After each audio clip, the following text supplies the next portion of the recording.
Hello friends, आप इस video को सुन पा रहे हैं क्योंकि यहाँ पर की गई है रिकॉर्डिंग। और रिकॉर्डिंग से आपके माइंड में ये क्वेश्चन तो ज़रूर ही आया होगा कि रिकॉर्डिंग आखिर होती कैसे है और पहले के टाइम में रिकॉर्डिंग कैसे होती थी और रिकॉर्डिंग की शुरुआत हुई कैसे और हमारा फर्स्ट रिकॉर्डिंग क्या था। तो आज की इस वीडियो में इसी के बारे में बात करने वाले हैं, तो वीडियो के अंत तक बने रहिएगा। अगर आप मेरे चैनल पर नए हैं तो समझ गए तो कर लीजिएगा। तो अब बात करते हैं साउंड रिकॉर्डिंग की। तो अगर साउंड रिकॉर्डिंग की हिस्ट्री की बात करें तो साउंड रिकॉर्डिंग हमारा इंडस्ट्रियल रेवोल्यूशन के साथ ही शुरू हुआ, यानी कि औद्योगिक क्रांति के साथ ही हमारा साउंड रिकॉर्डिंग का जो प्रोसेस है वो शुरू हो गया था। अलग अलग लोग अलग अलग तरीके से साउंड को रिकॉर्ड करना चाह रहे थे, अलग अलग प्रयास कर रहे थे, लेकिन इसमें सफलता मिली थॉमस एडिसन को। और ये थॉमस एडिसन वही है जिसने कि बल्ब का आविष्कार किया था। तो थॉमस एडिसन ने पहली बार एक ऐसा मशीन बनाया जो कि साउंड को रिकॉर्ड कर सकता था और इनका नाम था फोनोग्राफ। और ये कुछ ऐसे दिखता था। तो फोनोग्राफ में आखिर रिकॉर्डिंग होता कैसे था? तो देखो, अगर आप फोनोग्राफ को ध्यान से देखोगे तो आपको आगे वाला हिस्सा बड़ा नजर आएगा और नीचे वाला हिस्सा पतला, एक हॉर्न के शेप में। और हमने एक वीडियो बनाया था, उसमें मैंने बताया था कि साउंड जो है एक वाइब्रेशन है। अगर आपने उस वीडियो को नहीं देखा है तो लिंक डिस्क्रिप्शन में, वहाँ से आप देख सकते हो।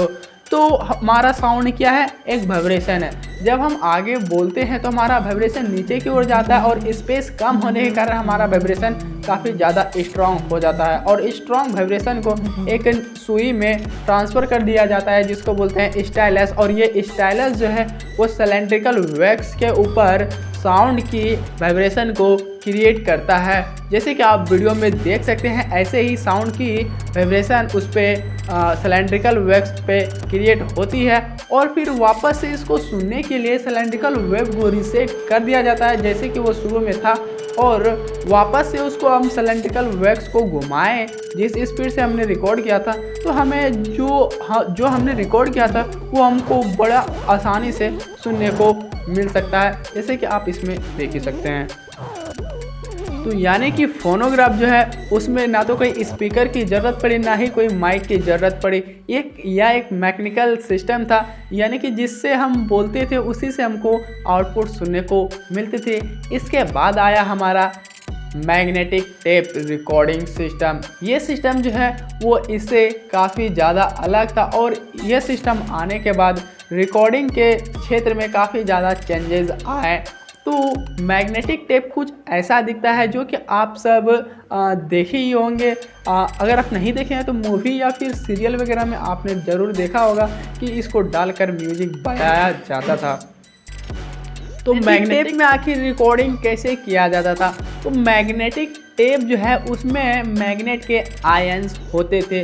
जब इस मैग्नेटिक टेप को मैग्नेट फील्ड से गुजारा जाता था तो इस मैग्नेटिक आयंस में वेरिएशन होते थे और इन वेरिएशन के कारण हमारा साउंड की जो वेव है यानी कि फ्रीक्वेंसी है इसमें स्टोर्ड हो जाता था।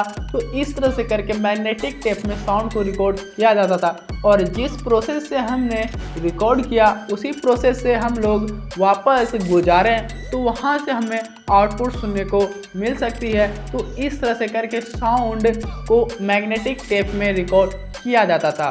तो मैग्नेटिक टेप के बाद आया हमारा डिजिटल रिकॉर्डिंग सिस्टम, जिसके बाद की रिकॉर्डिंग के क्षेत्र में बहुत ही बड़ा रेवोल्यूशन आया और यह सिस्टम जो है बहुत ही ज़्यादा इजी एंड एफिशिएंट एंड बहुत ही क्लियर वॉइस रिकॉर्ड करती थी। तो डिजिटल रिकॉर्डिंग सिस्टम में आखिर साउंड को रिकॉर्ड कैसे किया जाता था, तो इसका मैं बेसिक प्रिंसिपल बताता हूँ। और उससे पहले मैंने पिछले वीडियो में कई सारे वीडियो में बताया था कि हमारा जो डिजिटल सिस्टम है वो 0 and 1 पे काम करती है। तो ठीक उसी प्रिंसिपल को यहाँ पर यूज किया गया है। तो यहाँ पर एक एल्युमिनियम फॉइल को लिया जाता था जो कि एकदम बहुत ही पतला होता था और इसके ऊपर लेज़र लाइट के द्वारा स्ट्राइकिंग किया जाता था। और स्ट्राइकिंग के कारण जो गड्ढा होता था उसको जो कंप्यूटर्स है जो यानी कि जो उसका रीडर्स है उसको 1 रीड करता था और जो प्लेन वाला एरिया है उसको 0 रीड करता था। इस तरह करके बहुत सारे स्ट्राइकिंग होते थे और 0 and 1 का बहुत सारा ग्रुप बनता था। तो इस तरह करके हमारा साउंड रिकॉर्ड होता था। तो जब डिजिटल रिकॉर्डिंग सिस्टम आया तो हमारा ऑडियो के साथ साथ वीडियो भी उसमें रिकॉर्ड होने लगा था। तो इस तरह से करके हमारा साउंड रिकॉर्डिंग का एवोल्यूशन हुआ और हमारा साउंड रिकॉर्डिंग अभी तक में इतना इम्प्रूव हुआ। अगर आप अपने आप को भी इम्प्रूव करना चाहते हो तो इस चैनल को सब्सक्राइब करना ना भूलना। वीडियो पसंद आया तो वीडियो को लाइक कर लीजिएगा और कमेंट में लिखिएगा कि ये वीडियो आपको कैसा लगा।